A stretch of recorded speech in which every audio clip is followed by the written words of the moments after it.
You're single, so you don't need a house this big, Jenny. We're family. Of course it should be shared, right?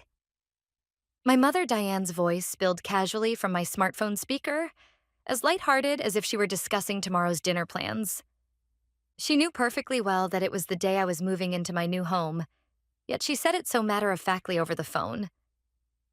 An hour earlier, I had pulled my car up in front of the long-awaited glass-walled mansion perched on the slopes of Oakwood Hills. It was the move-in day for my million-dollar sanctuary, the reward I had earned after 6 years of sweat-soaked, mud-stained effort. Normally, this should have been a radiant moment. The moving truck arriving with my belongings, the symbolic start of a new chapter in my life. Instead, what greeted me was something I never could have imagined. Parked in my driveway was a massive moving truck I didn't recognize, and the workers hustling back and forth weren't carrying my things. A faded sofa, a gaudy gold display cabinet with atrocious taste. There was no doubt about it. The furniture belonged to my sister Lucy's house. More to the right. Don't scratch it. This is my new office and home, you know. The arrogant shout echoing from the terrace belonged to my brother-in-law, Steve. A self-proclaimed CEO whose business hadn't made a cent yet. He was barking orders as if this mansion had been his all along. Through the vast glass wall of the living room, I could see Lucy chasing her 3 children around. They were running across the solid wood floors I had just custom finished. Floors that still smelled of fresh wax, with their shoes on. I couldn't get out of the car. Before anger could take over, a sharp sense of observation cut through their sheer selfishness. With trembling fingers, I pressed the record button on my phone and quietly began documenting this unbelievable invasion. The moving checklist on my dashboard looked painfully absurd in the face of this grotesque scene. At last, I stepped out of the car and walked, one step, then another, toward my sanctuary. Hey, you there? You're in the way. Move! One of the movers yelled at me, assuming I was just an outsider. I ignored him, strode through the front door, and marched straight into the living room. There, on top of the Italian quartz kitchen island I had spent months selecting, sat greasy fast food bags. And right beside them sat Lucy, holding a glass. Oh, Jenny, you're here already. I was hoping to make it a surprise. Did Mom tell you? Lucy greeted me with a beaming smile, completely unapologetic. Lucy, what is going on here?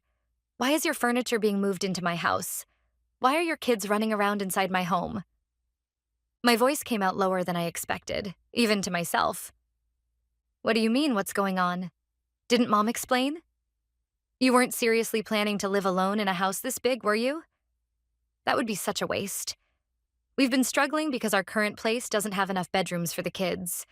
And Steve said that to launch his new business, he needed an address that looks more successful. We're family. It's only natural to help each other out, right?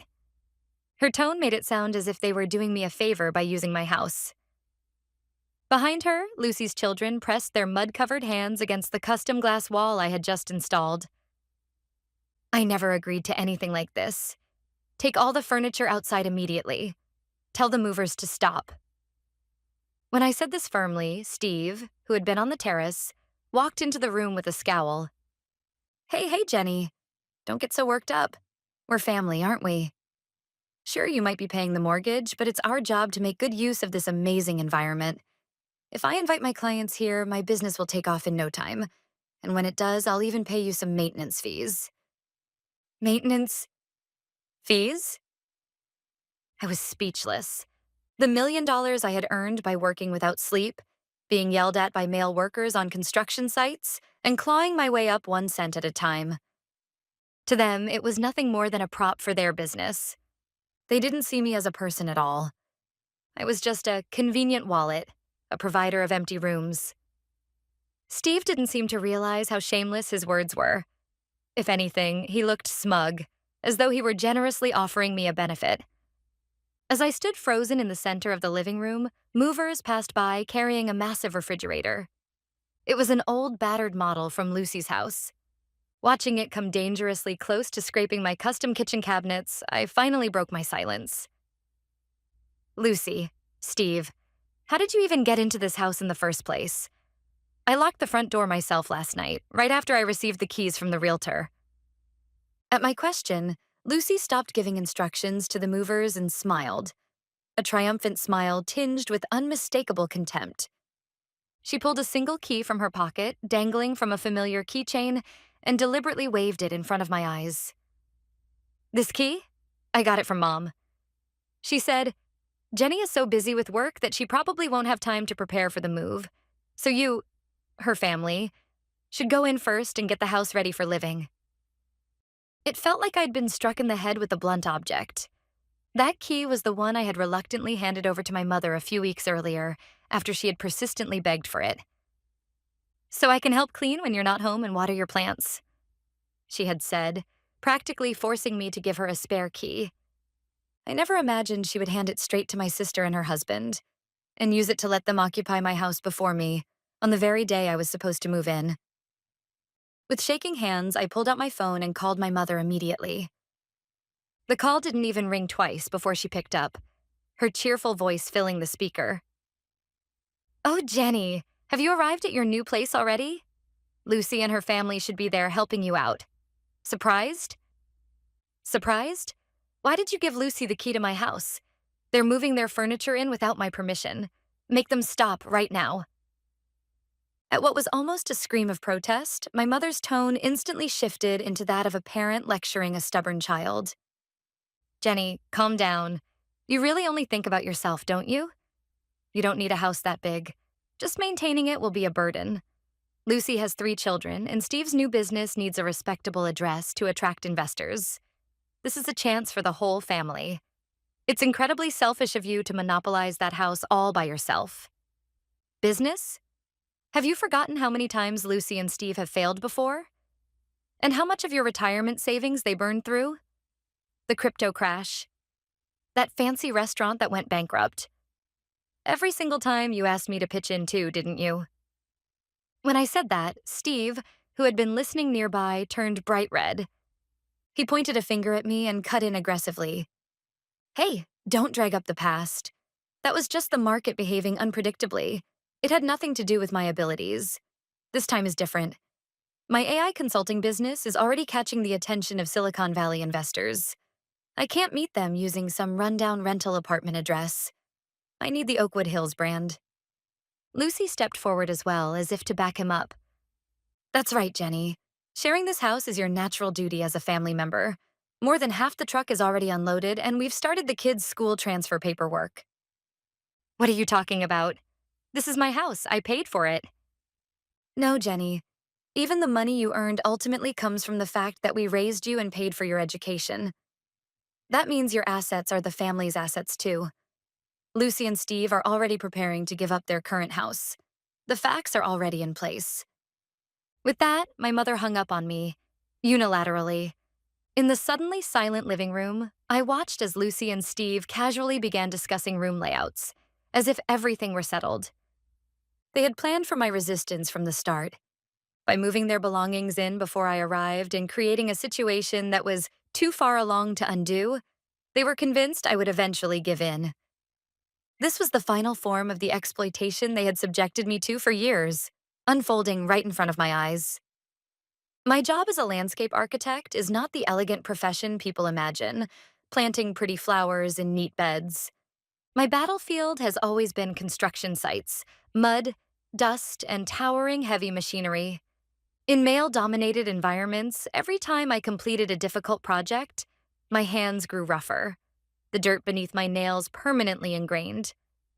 I never took vacations. I never bought designer clothes. I saved every cent, every dollar as funds to buy back my freedom. And what about Lucy and Steve, who labeled my success as surplus family money? Steve called himself a visionary entrepreneur, but in reality, he was a massive vacuum cleaner, endlessly sucking up his in-laws' retirement savings. A few years ago, he poured tens of thousands of dollars into next-generation cryptocurrency mining. Then he opened an ultimate luxury vegan restaurant, which shut down after just 3 months. Each time my mother called me. Jenny, you have money, don't you? Lucy and Steve are just struggling with cash flow temporarily. Helping them is a natural investment for family. Once Steve succeeds, he'll pay you back many times over. My father's retirement money, saved over decades of work, was steadily drained away for their reckless dreams, and now my parents' savings were nearly gone. And yet, in their eyes, the successful daughter who worked hard and lived responsibly was worth less than the glamorous eldest daughter and son in law who dreamed big and failed repeatedly. I was always the safety net of the family. Jenny is doing fine, but Lucy and Steve need us. That twisted form of love had cornered me for years. They never celebrated my independence. Instead, they resented it, seeing my owning a home and breaking free from their control as a betrayal of the family or hoarding assets. Buying the house in Oakwood Hills wasn't just a real estate purchase. It was the biggest gamble of my life, a permanent escape from their ecosystem of exploitation. Hey, Jenny, are you listening? Lucy's voice pulled me back to reality. She tapped the custom quartz counter I had just installed with her dirty fingers. I think this space would be perfect for the kids' homework desks. You can just move your work equipment to the basement storage room, right? At that moment, the final switch inside my mind quietly flipped. They probably didn't notice the faint upward curve at the corners of my lips. They were convinced I was standing there in shock, frozen, and that a single phone call from my mother had been enough to make me submit. Lucy was cheerfully discussing furniture placement with Steve, while Steve was already lounging in the bedroom he planned to turn into his CEO suite, gazing smugly out the window. But what I had learned over the past 6 years wasn't just how to work with soil and create beautiful landscapes. I had learned a far colder discipline: always assume the worst, and build multiple layers of legal defense. In fact, a few weeks before the purchase of this house was finalized, when my mother showed up at my apartment and relentlessly asked for a spare key, saying, "I just want to help clean when you're not home," alarms were already blaring in my head. I knew her patterns well. If I refused, she would cry and accuse me of not trusting family. If I stood my ground, she would tell every relative that I was a selfish, willful single woman. That was precisely why I smiled and said, "All right, Mom, that would be a big help," and handed her a key. But that key was not just a key. That very same day, I visited the office of a highly skilled attorney specializing in property law, Peter Morgan. "Mr. Morgan, there is a possibility that my family will attempt to occupy my new home against my will. If that happens, I intend to show zero leniency.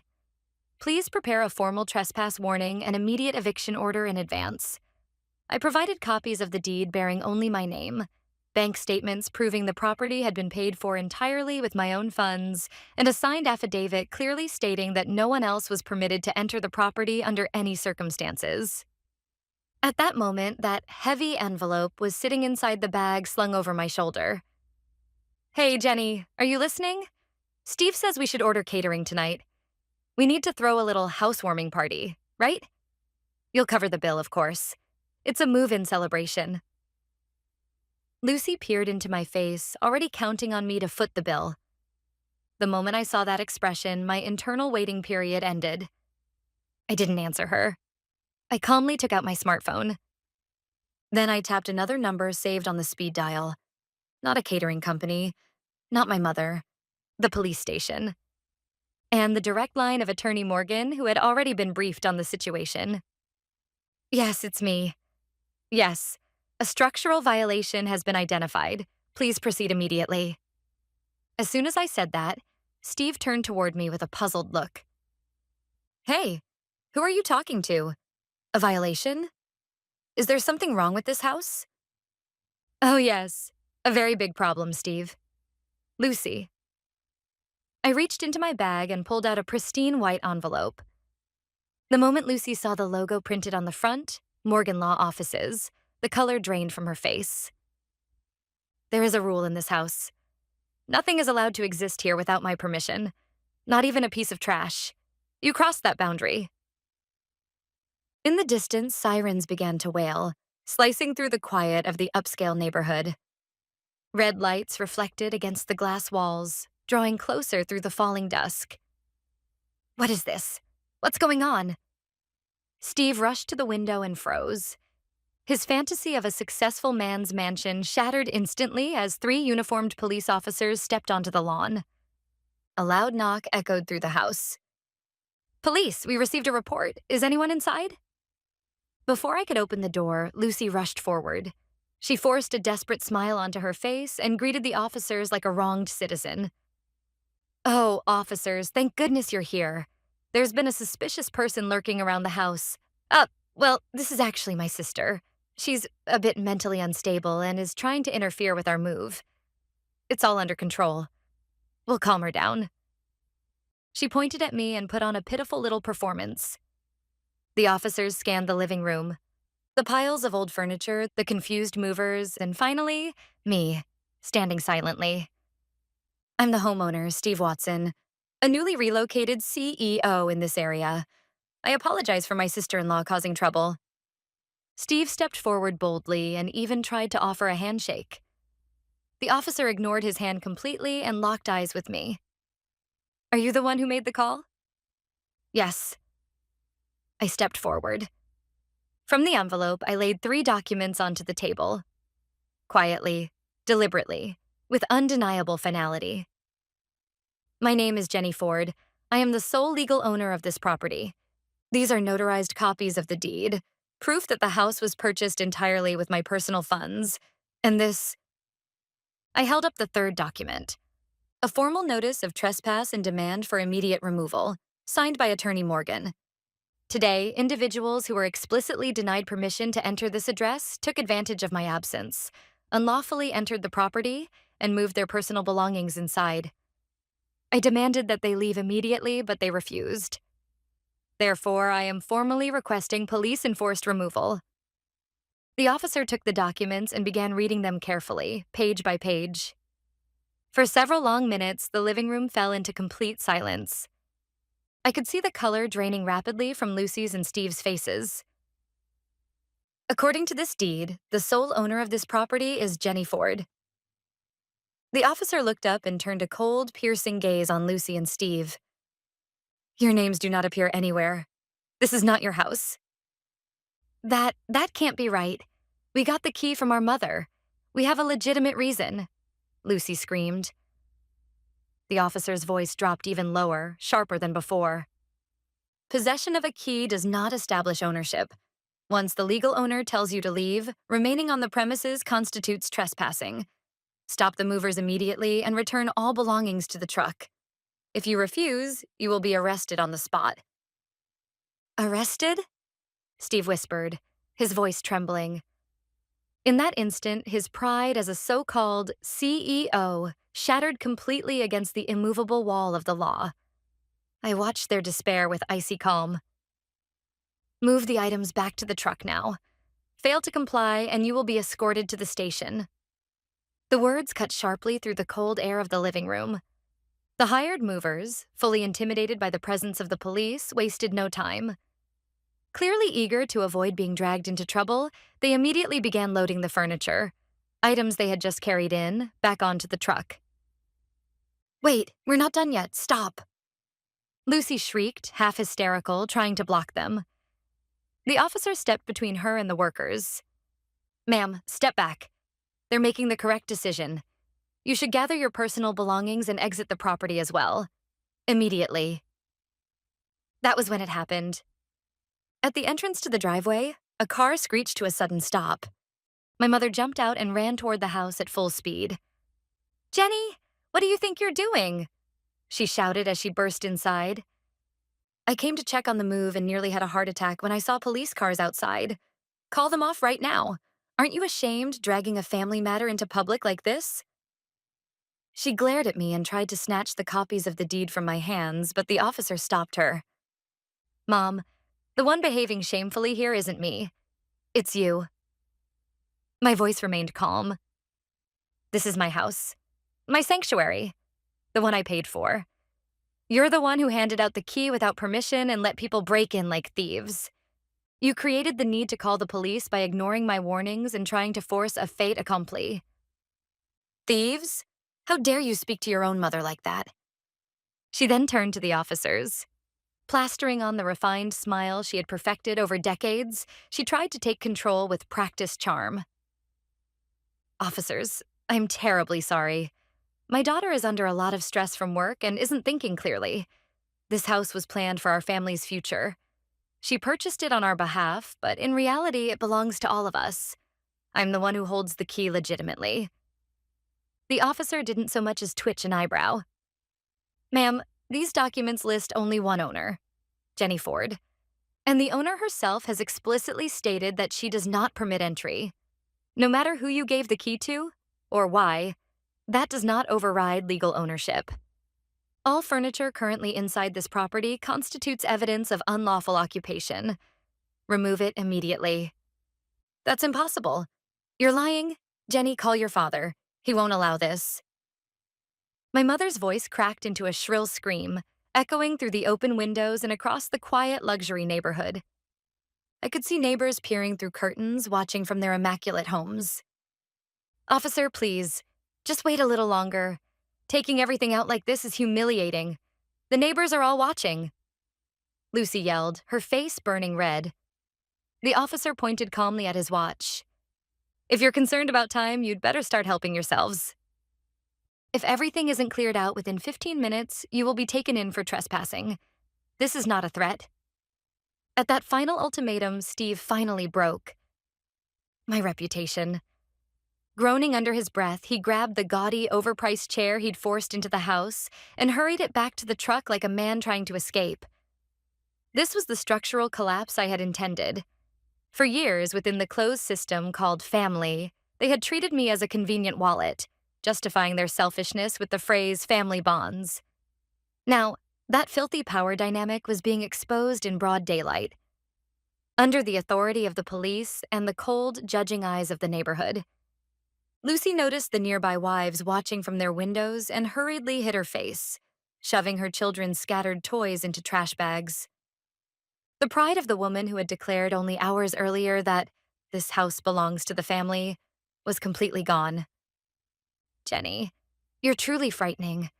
What do you think you're doing putting your own family through something like this? In her eyes, I was no longer her daughter, only a wicked woman who had turned her back on her family. I only protected myself, Mom.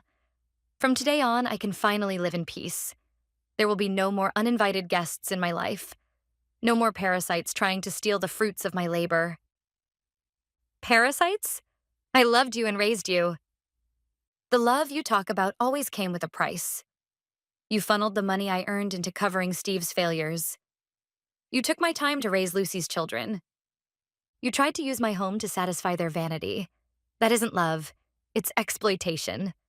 And there will be no more exploiting me. I pulled another document from my bag and held it out in front of her. This is a draft of a no-contact order issued through Attorney Morgan addressed to all of you. It will be formally served tomorrow. If any of you set foot on my property again or harass me by phone or message even once, I will take immediate legal action. This is your final warning. My mother stared at the paper in disbelief, her strength draining away as if she might collapse on the spot. The last box was loaded onto the truck, and the rear gate slammed shut with a harsh metallic bang. Steve and Lucy didn't even have the dignity to hurl a final insult. They climbed into their car and drove off. True silence finally settled over the house. Then my phone began to vibrate violently in my hand. The screen read, Dad. Jenny, have you lost your mind? Calling the police on your own sister and her young children? You're the lowest of the low. The story that you sold out your family to the police has already spread through the relatives. Call Lucy back right now and apologize. It was a declaration of exile and a threat, wielding the weapon he believed I feared most. Public opinion. The old me would have been consumed by burning guilt. Instead, I exhaled slowly and began to move my fingers. I blocked every single family contact. A few days later, the physical defenses were complete as well. All recovered spare keys were destroyed. At the front door, I installed a top-tier biometric security system. Only my fingerprint and my iris could grant access to this sanctuary.